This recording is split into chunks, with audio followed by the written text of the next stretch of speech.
TDS బియ్యం అక్రమ రవాణాను నిరోధించడంపై శాసన మండలిలో ఎమ్మెల్సీలు అడిగిన ప్రశ్నలకు మంత్రి నాదెండ్ల మనోహర్ సమాధానమిచ్చారు. పౌర సరఫరాల వ్యవస్థలో లోపాలను సరిదిద్దేందుకు చర్యలు తీసుకుంటున్నామన్నారు. టెక్నాలజీ వాడి పౌర సరఫరాల వ్యవస్థను పారదర్శకత పెంచేలా ప్రభుత్వం చర్యలు తీసుకుందని చెప్పారు.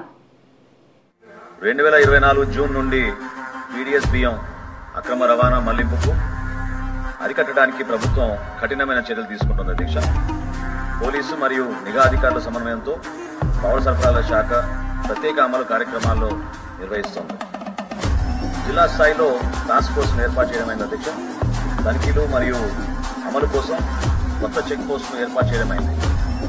1955 నిత్యావసర సరుకుల చట్టం మరియు 2018 ఆంధ్రప్రదేశ్ రాష్ట్ర రక్షిత ప్రజా పంపిణీ వ్యవస్థ ఉత్తర్వుల్లోని నిబంధనల ప్రకారం కేసుల్ని నమోదు చేస్తాం. అధ్యక్ష, టీడీఎస్ బియ్యం మళ్లింపు మరియు దుర్వినియోగాన్ని నివారించడానికి కోసం విశాఖపట్నం ఓడరేవు మరియు కాకినాడ ఓడరేవులో ఇంటిగ్రేటెడ్ చెక్ పోస్టులు నిర్మాణం చేయడం జరిగింది. అధ్యక్ష, 1955 చట్టం మరియు 2018 ఆంధ్రప్రదేశ్ రాష్ట్ర రక్షిత ప్రజా పంపిణీ వ్యవస్థ ఉత్తర్వుల్లోని నిబంధనల ప్రకారంగా 2024 నుండి 2025 ఆగస్టు వరకు టీడీఎస్ బియ్యం అక్రమ రవాణా మళ్లింపుపై రాష్ట్ర వ్యాప్తంగా మొత్తంగా 2438 కేసులను నమోదు చేయడం. అధ్యక్ష, ఇందులో 232 క్రిమినల్ కేసులు కూడా నమోదు చేయడమైంది.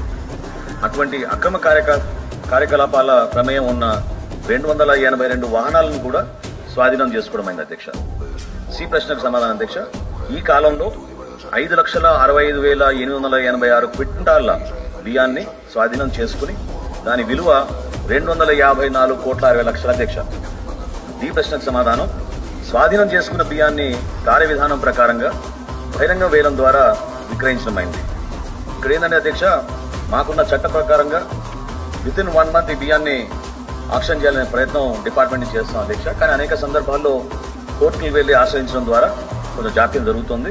ఇప్పటి వరకు 25,584 క్వింటాళ్ల బియ్యాన్ని వేలం చేయగా అందులో వచ్చిన మాకు ఆదాయం 6,60,63,805 రూపాయలు. అధ్యక్ష, ఈ స్వాధీనం చేసుకున్న బియ్యాన్ని మాత్రం మేము వేలం చేసాం. అధ్యక్ష, దీని గురించి ఈసీ చట్టంలోని 6A విభాగం ప్రకారం స్వాధీనం చేసుకున్న నిల్వలు సహజంగా కుళ్లిపోకుండా నివారించడానికి కోసం స్వాధీనం చేసుకున్న నిల్వలను బహిరంగ వేలం ద్వారానే మేము వాటిని విక్రయించాలి. అధ్యక్ష, వివిధ కోర్టుల్లో ఈ వ్యాజ్యాలు పెండింగ్ ఉన్నందున స్వాధీనం చేసుకున్న నిల్వలను అతి త్వరగా వీటిని ముందు తీసుకెళ్లి విక్రయించడానికి కోసం చర్యలు ప్రభుత్వం నుంచి తప్పకుండా చేపడతాం. అధ్యక్ష, వాళ్ళ ప్రభుత్వం వచ్చిన మొట్టమొదటి సంవత్సరంలో ఆయన బియ్యమే దొరకలేదంటున్నారు. మొట్టమొదటి సంవత్సరంలో వాళ్ళ చిత్తశుద్ధి ఎంతవరకు ఉందో మీకు తెలియాలి. అధ్యక్ష, మొట్టమొదటి సంవత్సరంలో వాళ్ళు స్వాధీనం చేసుకుంది కేవలం 51,000 మెట్రిక్ టన్నుల బియ్యం. అధ్యక్ష, 51,000. మేము 5,65,000 మెట్రిక్ టన్నుల బియ్యం స్వాధీనం చేసుకున్నాం. ఏం మాట్లాడుతున్నారు మీరు? వాస్తవాలు తెలుసుకోండి. మీలో చిత్తశుద్ధి ఉంటే మీకు కనపడేది.